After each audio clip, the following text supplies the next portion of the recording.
एक समय की बात है, एक राज्य में एक प्रतापी राजा राज करता था। एक दिन उसके दरबार में एक विदेशी आगंतुक आया और उसने राजा को एक सुंदर पत्थर उपहार में दिया। राजा वह पत्थर देख बहुत प्रसन्न हुआ।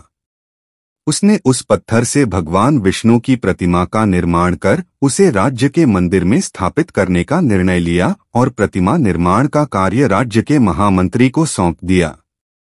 महामंत्री गांव के सर्वश्रेष्ठ मूर्तिकार के पास गया और उसे वह पत्थर देते हुए बोला, महाराज मंदिर में भगवान विष्णु की प्रतिमा स्थापित करना चाहते हैं। 7 दिवस के भीतर इस पत्थर से भगवान विष्णु की प्रतिमा तैयार कर राजमहल पहुंचा देना। इसके लिए तुम्हें 50 स्वर्ण मुद्राएं दी जाएंगी। 50 स्वर्ण मुद्राओं की बात सुनकर मूर्तिकार खुश हो गया और महामंत्री के जाने के उपरांत प्रतिमा का निर्माण कार्य प्रारंभ करने के उद्देश्य से अपने औजार निकाल लिए। अपने औजारों में से उसने एक हथौड़ा लिया और पत्थर तोड़ने के लिए उस पर हथौड़े से वार करने लगा, किंतु पत्थर जस का तस रहा। मूर्तिकार ने हथौड़े के कई वार पत्थर पर किए, किंतु पत्थर नहीं टूटा।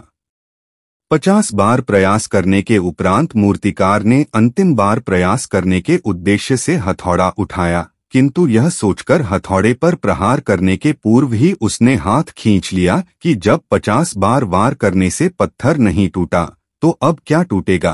वह पत्थर लेकर वापस महामंत्री के पास गया और उसे यह कह वापस कर आया कि इस पत्थर को तोड़ना नामुमकिन है, इसलिए इससे भगवान विष्णु की प्रतिमा नहीं बन सकती। महामंत्री को राजा का आदेश हर स्थिति में पूर्ण करना था, इसलिए उसने भगवान विष्णु की प्रतिमा निर्मित करने का कार्य गांव के एक साधारण से मूर्तिकार को सौंप दिया। पत्थर लेकर मूर्तिकार ने महामंत्री के सामने ही उस पर हथौड़े से प्रहार किया और वह पत्थर एक बार में ही टूट गया।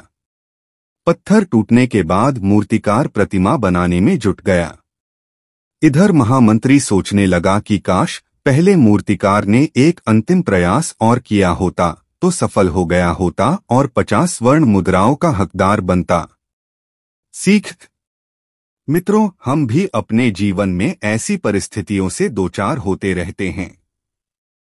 कई बार किसी कार्य को करने के पूर्व या किसी समस्या के सामने आने पर उसका निराकरण करने के पूर्व ही हमारा आत्मविश्वास डगमगा जाता है और हम प्रयास किए बिना ही हार मान लेते हैं।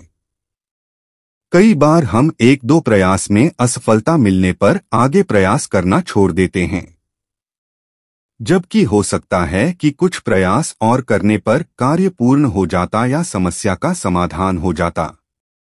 यदि जीवन में सफलता प्राप्त करनी है तो बार बार असफल होने पर भी तब तक प्रयास करना नहीं छोड़ना चाहिए जब तक सफलता नहीं मिल जाती।